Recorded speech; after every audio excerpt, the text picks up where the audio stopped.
कहानी का शीर्षक रहस्यमयी दोस्त। यह कहानी है किशन की। किशन एक मेहनती और अपने काम को लेकर ईमानदार युवक था।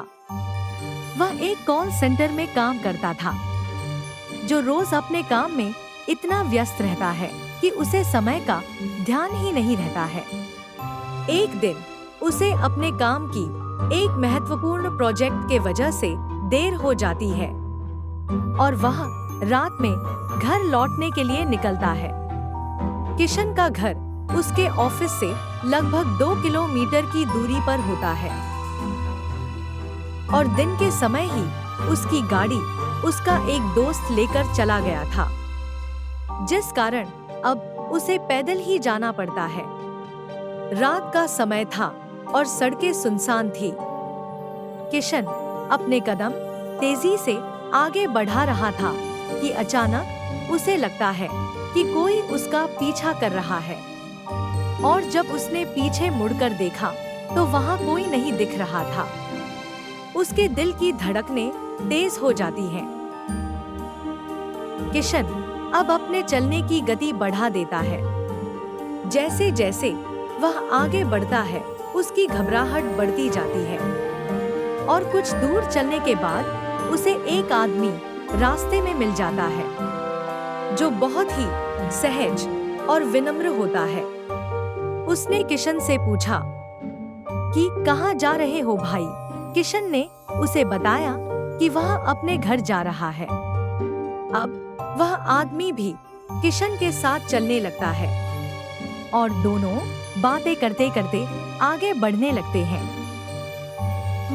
बातचीत में खोया हुआ किशन का ध्यान उस आदमी से हट गया था और अचानक से जब किशन मुड़कर उसकी तरफ देखता है तो वह आदमी गायब हो चुका होता है। किशन के तो होश उड़ जाते हैं। वह डर के मारे पसीना पसीना होने लगता है और भागने लगता है। उसकी बुद्धि काम करना बंद कर देती है और वह किसी तरह से अपने घर पहुंच जाता है। घर पहुंचते ही बिना किसी से कुछ बताए वह चुपचाप से सो जाता है और अगले दिन जब वह सोकर उठता है तो उसकी तबीयत काफी खराब होती है और धीरे धीरे उसकी हालत ज्यादा बिगड़ने लगती है और वह बिस्तर पर ही पड़ा रहता है। अगले कुछ दिनों तक वह बुखार में ही रहता है। फिर कुछ समय बीतने के बाद धीरे धीरे उसकी तबीयत सुधरने लगती है और कुछ दिनों के बाद वह ठीक हो जाता है और सब कुछ सामान्य हो जाता है। कुछ महीने बीत जाने के बाद किशन अपने काम में पहले की तरह व्यस्त रहने लगा था कि अचानक एक दिन जब वह अपने ऑफिस में काम कर रहा होता है तो उसका ध्यान खिड़की के तरफ जाता है और जब वह बाहर की तरफ देखता है तो उसकी हालत खराब हो जाती है। वह देखता है कि वही आदमी खिड़की के बाहर खड़ा होता है और किशन की तरफ देखकर मुस्कुरा रहा होता है। किशन यह देखकर घबरा जाता है और वह डरकर पीछे हट जाता है और यह कहानी यहीं पर समाप्त हो जाती है।